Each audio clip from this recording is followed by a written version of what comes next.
Hi everyone, it's Jan Denning here from the Hospitality Partnership. I hope everybody is really well. And today we'll have another chat with one of our amazing, incredible associate partners of the Hospitality Partnership. And today we are going to be talking about people. It's always a really good subject to talk about, isn't it? People.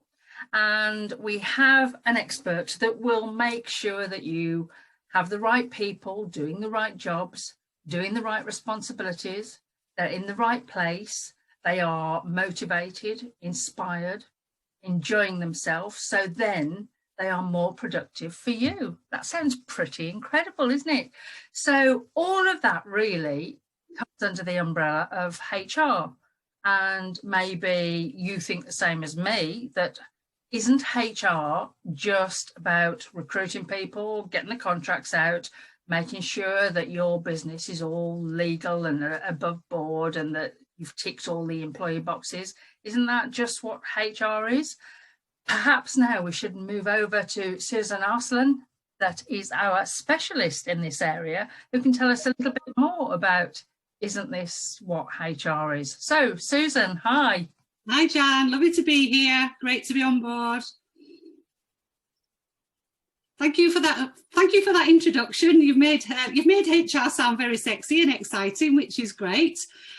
Because quite often people do think that human resources is all the boring bits, the nuts and bolts, the keeping lists and paperwork and the files, keeping the files straight.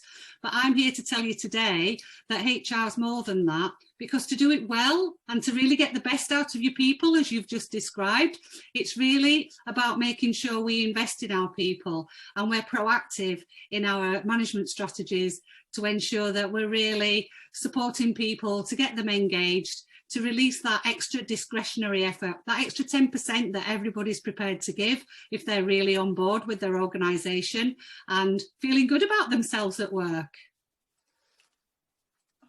And I guess the better that people feel about themselves, then, you know, the more that they will enjoy the job, and then that business gains with more productivity. Yeah.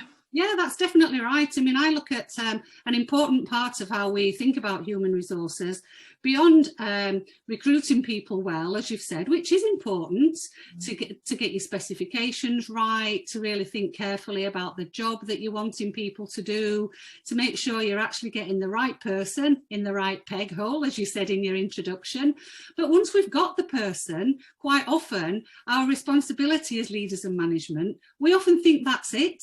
We just wheel them out to do their job. We expect them to know what they're doing. And we often forget that unless we're directing that work with people and unless we're really getting people onboarded well, doing a good induction, actually telling people what we want them to do, checking in with them regularly, that they're feeling okay about their work, that they understand what they have to do for us. I often use the analogy of it's like winding up a tin soldier and sending them off to walk. Well, if they're pointing towards the wall, they're still walking, but they're walking in the wrong direction. So I see human resources and human resource management very much as that empowering individuals to do the job that you want them to do, to ensure that they know that they're contributing well to the company's aims and objectives. And all that comes under the umbrella of human resources. So how can you help then? I mean, you could write all that, you know, that you need to do this, this and this. So how can you help, you know, tell us how you do it? Well, what I do is I work with leaders and management to first of all make sure that they understand their roles well, in a way that's not threatening and in a way that these people really see that engaging with that process and putting time aside to work like this in a strategic way with their teams is well worth the investment. And so working with employers and leaders and managers in that way can often be really fruitful, because they then start to realise that they invest in their people and then it actually makes their own lives easier. So if you're a manager and you're listening to this, think about how easy your life would be if all your team were fully functioning, doing the job you wanted them to do and delivering the results that you wanted them to deliver for your company. that would be great. And so really HR and HR management is all about achieving that. So I work with individuals on one-to-one briefs or in team briefs to just understand how they can actually manage their own staff well, whether that's by nipping problems in the bud, dealing with contracts, as you've mentioned, dealing with any dispute resolutions, dealing with conflict in the workplace, and then all the good stuff about how we reward people properly, how we engage with individuals, because it's all about feeling good and functioning well. And if the members of your team are feeling good about themselves and they're functioning well, then they're giving off that discretionary effort that we're always trying to release. So there's quite a lot to do really with a member of a team when they come on board, as well as directing them towards what they need to do their job well. There's all those checks and balances that come in the meantime as well. Are you having regular meaningful conversations? Do you feel confident to actually address a problem when it comes up? Are you on the lookout and are you taking note if your members of your team don't look to be performing well? Do you know about their home lives reasonably enough to be able to know if they've got issues outside work that are contributing to their performance on the job? So really what human resources do and what I do at Enable Potential is really I help you to enable the potential of people on your team and all those around you to make job performance well. And for those members of the team who aren't working well, for whatever reason, we work on strategies as well about helping people improve performance. And also, if you need to part company, really managing exit strategies well, because there is a dignified way to let people go that makes them feel good about themselves and makes you feel good that you've done everything you can and handled the situation properly. And that, I think that's really important for that employee that might be leaving the business, but also for you. You want to do it properly and making sure that you've done everything that you can to follow all those steps, and nothing's going to come back and bite you in the bum later. Definitely, yeah. I mean, there's the legal side of handling things well, but there's also the dignity and there's the respect, because often people don't fail because they're deliberately going out of their way not to do their job well. Failure at work can be for any number of reasons, and there's often no shame in it.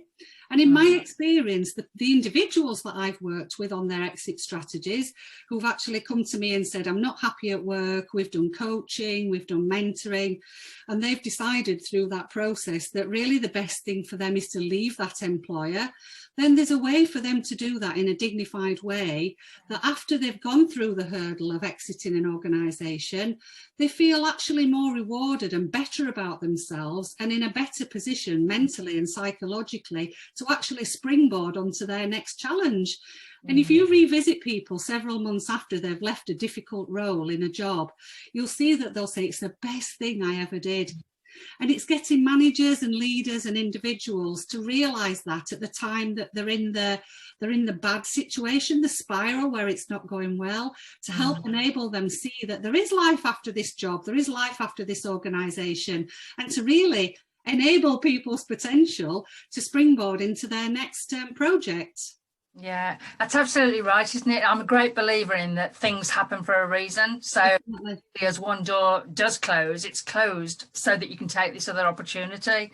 And Definitely. love the name of your company, that it's Enable Potential, because it isn't just about, well, here's your contract, make sure that you've read it all and you know what's going on and you've done your induction. It's really about growing that person, and whether that's growing that person with that particular employer, which hopefully it is, because if all the recruitment process was right, I'm a great believer as well is that people fit businesses and businesses fit people. Yeah.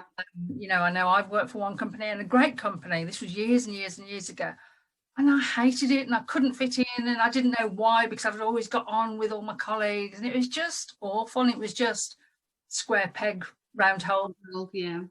And doing that, I mean, doing those initial stages, I mean, we all think we know about recruitment and selection. It's like, yeah, we put a job out, we interview some people, we get one in, but doing that well and worth investing some time. You know, we can do psychometric testing, we can actually help you to design work, to design jobs, to actually look at whether there's internal restructures that can happen, to move the deck chairs around with the people that you've already got. Because one of the most rewarding things you can do for an existing member of your team is to recognise their talents and to like recognise when they're ready to grow into a new role and actually give them that stretch and give them that new opportunity to engage them. And then you see what you've got left to advertise as the job. Quite often companies just, somebody leaves and then they just send the job out and they re-advertise without thinking about restructure and how you can utilise the resources that you've already got internally within your company. And as you say, that's really important as well.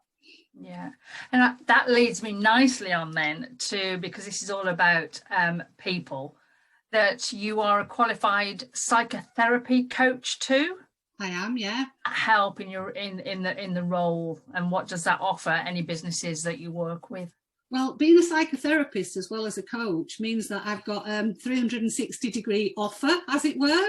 So when you're coaching with individuals, you're quite often looking at a situation that's here and now, and you're looking at the steps that you can take from a practical point of view to move forward, to resolve a challenge that you've got. If you're stuck in life or if you've got a particular challenge, you're breaking it down and moving forward.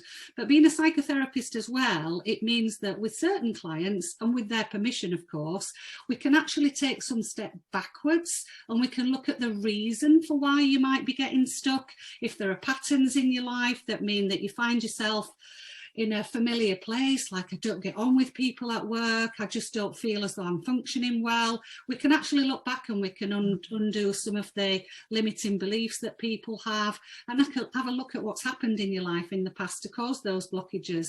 So it means that I can sort of move forwards and move backwards and move. So I work on a very bespoke basis with clients, on an individual basis. I look at what their needs are, and then we work out a plan together of how we're going to approach it. Some people don't like to go there, Jan. They don't like that psychotherapy side of things and think like, oh, you're not analysing me and I don't want you to know what I'm thinking. And it's not about that. It's just helping people to unblock whatever situations might be holding them back, to enable them to fly and to move on.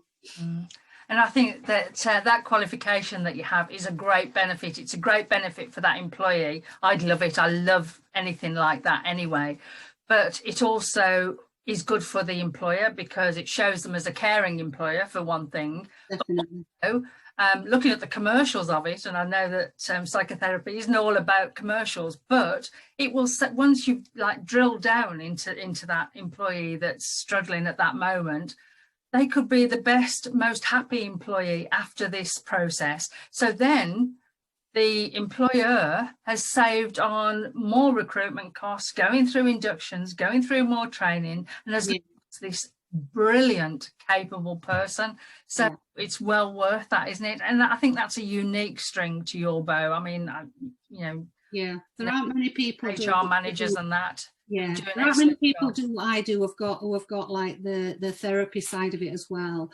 And I mean, as you say there, you reminded me just to point out as well that these kind of one-to-one interventions that we do with clients, especially senior managers and leaders, it can be a very lonely place because who do you talk to?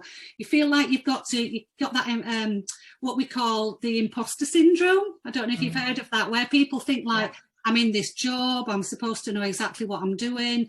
If I go and ask for help, they'll think I'm incompetent. And so having that kind of ability to be able to go and speak to a coach or a therapist or somebody like me in that space means that from an employment point of view, you are releasing the potential of that person and saving yourself all those recruitment costs if somebody's not working well, and just enabling that person to be happy. And we talk a lot at the moment, especially with where we are in 2021, about positive mental health at work. And it's all part of that. It's all really getting people to feel that feeling good and functioning well is critical to this. Yeah, really is. And, we touched on this with another one of our partners, as you know, Gavin from Balancing Edges. But right now we really need to be aware and to use the coaching and psychotherapy that you can offer, because that imposter syndrome, and we've seen it across the hospitality partnership we've spoken to loads and loads of people in all different positions as well.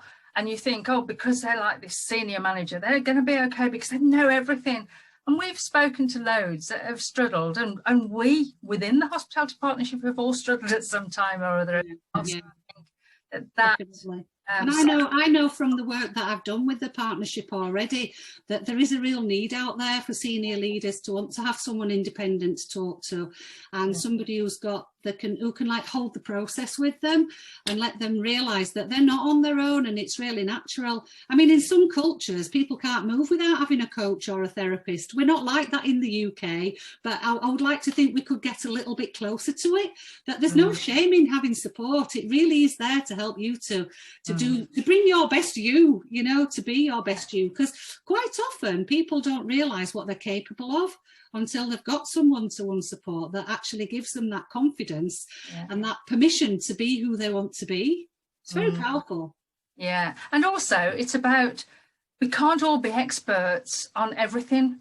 You know, for example, a general manager in a hotel, they can't be an expert on HR and operations and, you know, food safety and health and well-being. You just can't be. And if you were, you don't have the time to do that. So that's when you get an expert in like yourself, and you can manage that process for them, and they stay in control of exactly what they need, but you're actually delivering that, and they can.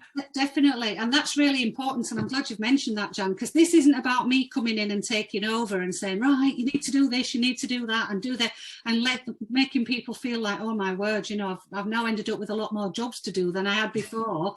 This is about me working with individuals to streamline what they're already doing and to help enable them to do things in a more measured way that gets better results from what they're actually delivering already. And Jan, you and I both know how difficult it is sometimes for people to put their hand up and ask for help. And this is about being able to say to people, you're right, Jan, not everybody can do everything, and neither should you try to do everything. Yeah. So take the weight off, do what you're good at doing, and let, you know, people like myself and the other partners in Hospitality Partnership take those bits of the work off you and do the legwork, really, to enable you to flourish and to do what you're best at and to what you enjoy doing most. This is why we've got this model where we can do parts of work and help you by doing individual projects to really support you to be freed up to do the parts that you enjoy.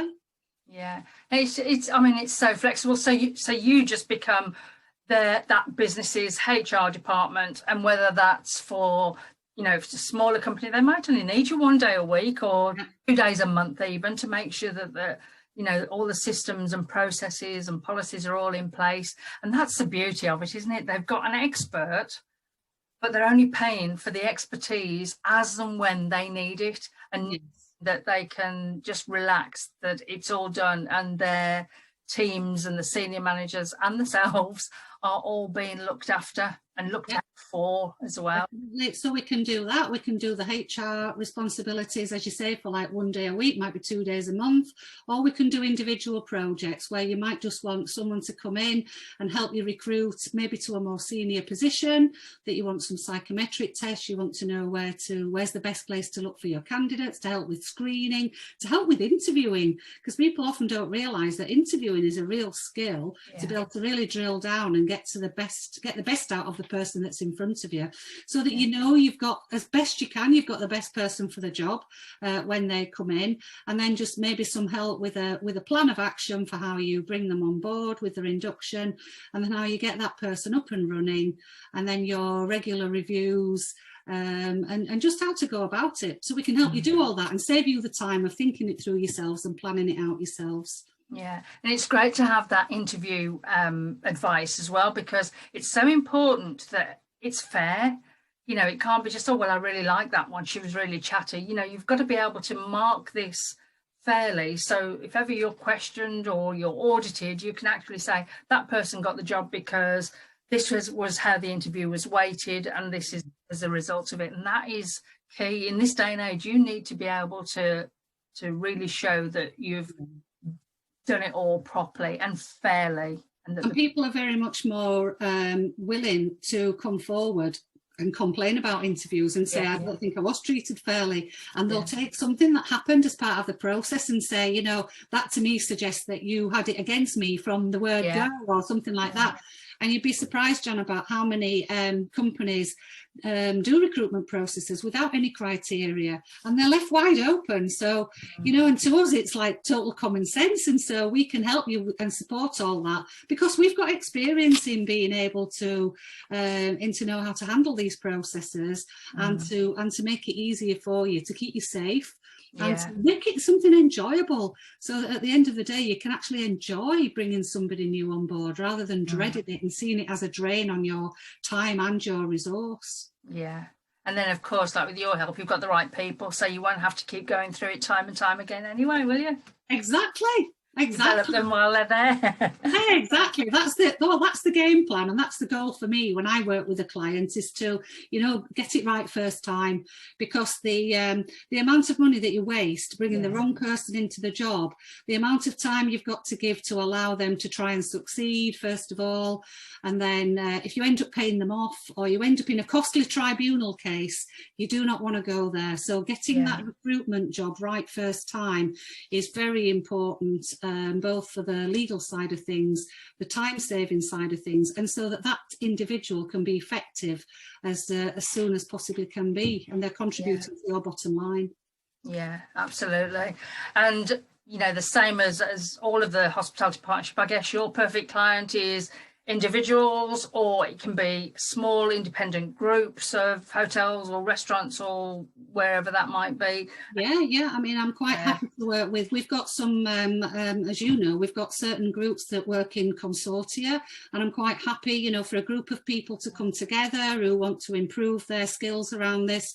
I'm quite happy to do learning and development activity to get them geared up so that they feel more confident operating in this space. Similarly, I'm quite happy to do one-to-ones, actual project work. So the sky's the limit, really.